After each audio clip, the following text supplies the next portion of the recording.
Hello વિદ્યાર્થી મિત્રો, કેમ છો? મજામાં? હું છું ચૌહાણ સર અને તમે જોઈ રહ્યા છો સરસ મજાની ચેનલ ઇનફાઇનાઇટ ફિઝિક્સ.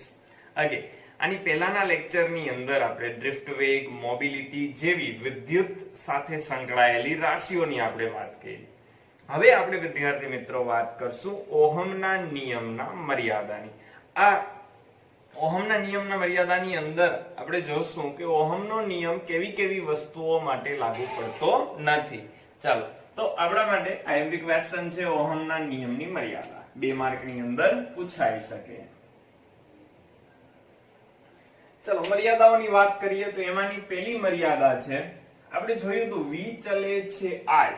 V ચલે છે I નો અર્થ શું થાય? વોલ્ટેજ ને પ્રવાહ એકબીજાના સમપ્રમાણમાં રહેવા જોઈએ. પણ ઘણી બધી વસ્તુઓ એવી છે જેમાં આ સમપ્રમાણતા જળવાતી નથી. વાહકમાં મોટા ભાગે ઓહમનો નિયમ પડાય છે, પણ અર્ધવાહકો માટે આ નિયમ પડાતો નથી, અવાહકો માટે આ નિયમ પડાતો નથી, અને બીજી પણ ઘણી બધી વસ્તુઓ છે જેના માટે આ નિયમ પડાતો નથી. ધાતુઓમાં પણ અમુક એવી છે જેના માટે આ ઓહમનો નિયમ પડાતો નથી. તો હું લખી શકું કે ભાઈ V અને I નો સંબંધ રેખીય ન હોય. એનો સંબંધ રેખીય ના હોય, V અને I નો સંબંધ. એવી ઘણી બધી વસ્તુઓ છે. એક ગ્રાફ અહીંયા આપેલો છે, ગ્રાફ ખાસ ડ્રો કરવાનો છે. આપણે ગ્રાફ દોરીએ અહીંયા V વિરુદ્ધ I. ચાલો, વોલ્ટેજ વિરુદ્ધ કરંટ નો ગ્રાફ દોર્યો. થોડો 11મું યાદ કરી લઈએ. ચાલો, કોઈ પણ ગ્રાફ તમે ડ્રો કરો તો એનો ઢાળ શું દર્શાવે? એનો ઢાળ આપણા માટે એનો ઢાળ દર્શાવશે કેનો ગ્રાફ છે. તો અહીંયા ગ્રાફ કેનો છે? V upon I નો ગ્રાફ છે. કેનો ગ્રાફ છે આપણા માટે? V upon I. એટલે શું થાય? R અવરોધ.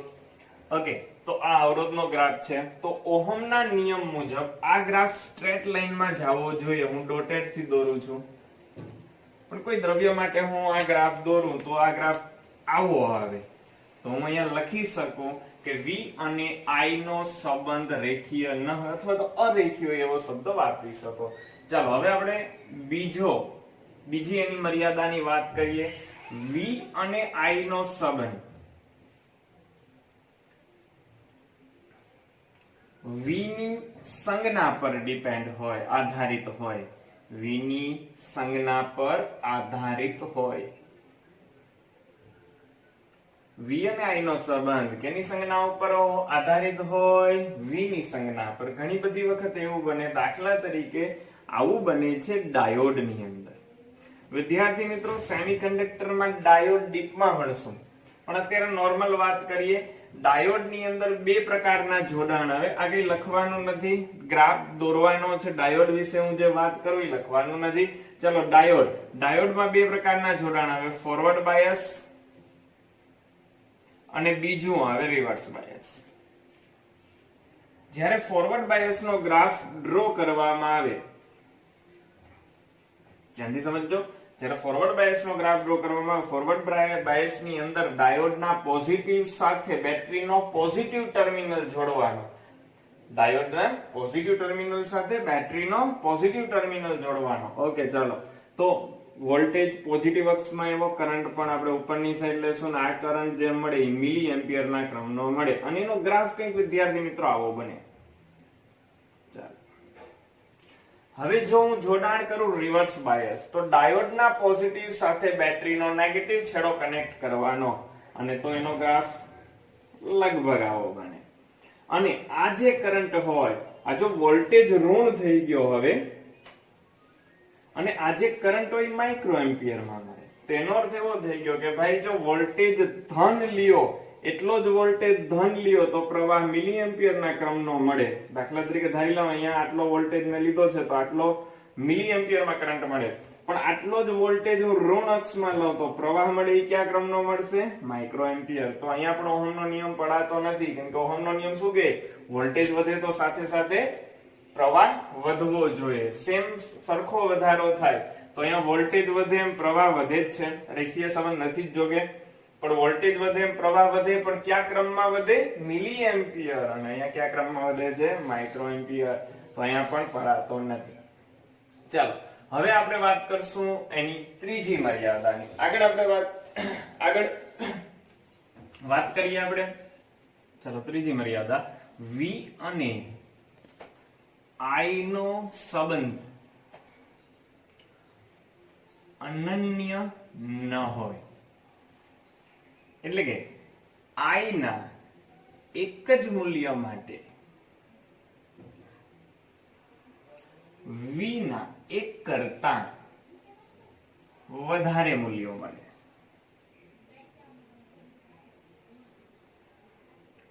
ફરીથી, v અને i નો સંબંધ અનન્ય ના હોય. અનન્ય એટલે એક સંબંધ ના હોય. એટલે કે i ના એક જ મૂલ્ય માટે v ના એક કરતા વધારે મૂલ્ય જોવા મળે. આવું જોવા મળે છે ગેલિયમ આર્સેનાઇડ, એક પ્રકારનો સેમિકન્ડક્ટર છે. એનો જો હું ગ્રાફ તમને ડ્રો કરીને બતાડું તો એનો ગ્રાફ કંઈક આવો બને, i વિરુદ્ધ v નો. શરૂઆતમાં વોલ્ટેજ વધારતા કરંટ વધે, પછી મેક્સિમમ થઈ જાય અને પાછો ઘટવાનું સ્ટાર્ટ કરે. તો હવે જોજો વિદ્યાર્થી મિત્રો, અહીંયા હું i નું કોઈ એક મૂલ્ય લઉં તો આ i ના એક મૂલ્ય માટે મને જોવું છે નીચે ગ્રાફ બધાને આવડે છે ને, i ના એક જ મૂલ્ય માટે મને વોલ્ટેજના બે મૂલ્યો મળે. તો અહીંયા સંબંધ અનન્ય જળવાતો નથી. આ કેની વાત કરી આપણે? Gallium arsenide. ફરીથી ત્રણ મર્યાદા છે. શું મર્યાદા છે? પહેલી મર્યાદા, v અને i નો સંબંધ કેવો જોવા મળે છે? અરેખીય. બરોબર? એટલે કે સરખો જોવા મળતો નથી. વિદ્યાર્થી મિત્રો, આપણી સેકન્ડ મર્યાદા શું હતી? આપણે જોયું કે વોલ્ટેજની સંજ્ઞા પર આધાર રાખે. કેના પર આધાર રાખે છે? આ વોલ્ટેજની સંજ્ઞા પર. અને ત્રીજું, v અને i નો સંબંધ અનન્ય ના હોય. બરોબર? તો આ 3 ઓહમના નિયમની મર્યાદા થઈ. સાવ સિમ્પલ એવો ક્વેશ્ચન છે. ચાલો આગળ આપણે વાત કરશું અવરોધકતા વિશેની. અવરોધકતાની આપણે સામાન્ય માહિતી લેશું. ચાલો ક્વેશ્ચન આવો છે, અવરોધકતાનો સામાન્ય ખ્યાલ આપણે આપવાનો છે અને અવરોધકતા પ્રમાણે દ્રવ્યનું વર્ગીકરણ પણ કરશું. અવરોધકતા એટલે શું છે? કેના વડે દર્શાવાય? અવરોધકતા એટલે ρ. અને કેના ઉપર ડિપેન્ડ કરે? તો તાપમાન અને એમાં મુક્ત ઇલેક્ટ્રોનની સંખ્યા ઉપર ડિપેન્ડ કરે. અને આ દ્રવ્યનો ગુણધર્મ છે. એનો ગુણધર્મ છે આ દ્રવ્યનો. ચાલો એના વિશે વાત કરીએ. આપણે અવરોધકતાના આધારે દ્રવ્યનું વર્ગીકરણ પણ કરી શકીએ છીએ. જો એને ચડતા ક્રમમાં આપણે ગોઠવીએ તો 3 પ્રકારે દ્રવ્યનું વર્ગીકરણ થાય. ચડતા ક્રમમાં એટલે કે અવરોધકતા આગળ વધશું એમ વધતી જશે તો 3 પ્રકારે થાય. પહેલું વાહક, બીજું આવે અર્ધવાહક અને લાસ્ટમાં આવે અવાહક. ફરીથી, પેલા વાહક, પછી અર્ધવાહક, અવાહક. જેમ આગળ જશો અવરોધકતા શું થતી જશે? વધતી જશે. સિમ્પલ ઉદાહરણ આપું. અમે ભણાવતા હોય તો ઘણા બધા સ્ટુડન્ટ વાહક જેવા હોય. અમે જે કહીએ એ માની લે. બરોબર? આ વાહક, અમારા ઇલેક્ટ્રોનનો ફ્લો થવા દે તો વાહક. ઘણા વિદ્યાર્થીઓ એવા હોય અર્ધવાહક જેવા કે અમે જે કહીએ એ બધું ના લે, અડધું જ લે. અડધો એનો અવરોધ નડે તો આને શું કહેવાય? અર્ધવાહક. અને ઘણા વિદ્યાર્થીઓ અવાહક જેવા હોય. ઉદાહરણ દેવાની જરૂર નથી, કોઈ દી કોઈનું કઈ માને નહીં, દ્રઢ પદાર્થ જેવા. ઓકે, ચાલો. તો 3 પ્રકારે દ્રવ્યનું વર્ગીકરણ થાય: વાહક, અર્ધવાહક, અવાહક. જનરલી જો હું વાહકથી શરૂઆત કરું તો વાહકની અવરોધકતા વિદ્યાર્થી મિત્રો હોય 10⁻8 ઓહમ મીટર થી 10⁻6 ઓહમ મીટર. 10⁻8 એટલે નાનું થાય, 10⁻6 એના કરતા મોટું થાય, માઇનસ ઘાત છે.